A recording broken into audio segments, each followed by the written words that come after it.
Dans le bassin parisien, une problématique majeure est la gestion des adventices, notamment les graminées. À l'heure où les raies et vulpins présentent des résistances, les solutions chimiques manquent.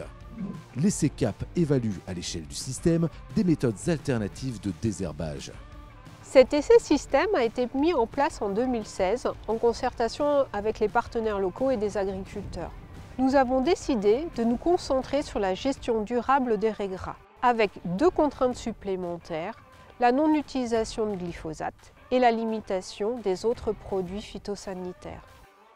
L'objectif n'est pas de reproduire ce qu'un agriculteur ferait dans notre type de sol, mais de prendre plus de risques et d'en étudier les conséquences technico-économiques. Pour atteindre notre objectif de rentabilité, nous devons viser de bons rendements, mais également obtenir des qualités sanitaires et technologiques satisfaisantes. L'objectif est de pouvoir fournir les débouchés locaux, que ce soit en blé meunier, mais également en orge de brasserie.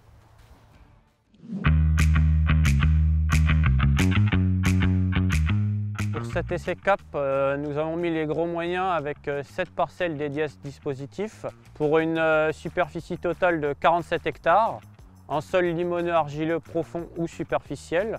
L'idée est de pouvoir se comparer avec des parcelles type agriculteur. Pour atteindre les objectifs fixés, nous avons mis en place des leviers préventifs, mais aussi des méthodes curatives. Donc le premier levier majeur, c'est la rotation des cultures. Sur la rotation de 7 ans, nous utilisons des cultures d'été, d'hiver et de printemps pour rompre le cycle des adventices. Un autre levier, c'est le travail du sol qui a été favorisé pendant l'interculture. Des labours sont réalisés 1 an sur 3 et vont passer à 1 an sur 4 pour enfouir les graines de raies gras avant les semis du deuxième maïs et du tournesol.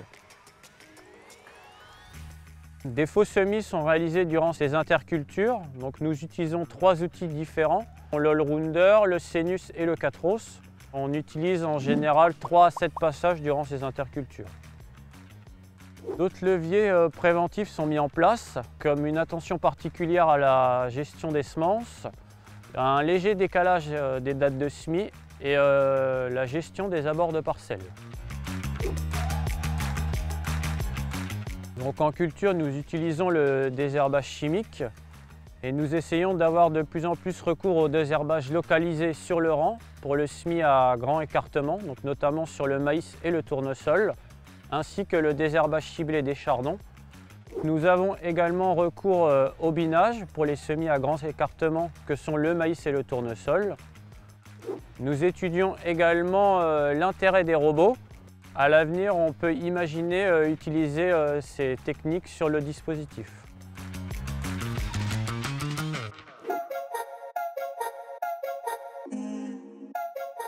Chaque année, sur toutes les parcelles, nous mesurons l'état d'enherbement grâce à la note de satisfaction des herbages que l'on réalise avant chaque récolte.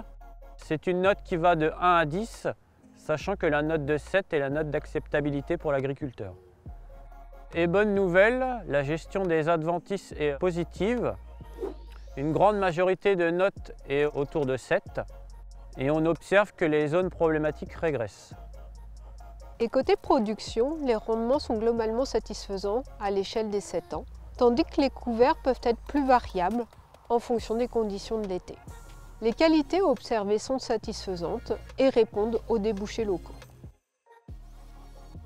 Côté performance économique et environnementale, nous avons mis au point depuis de nombreuses années des méthodes éprouvées d'extrapolation.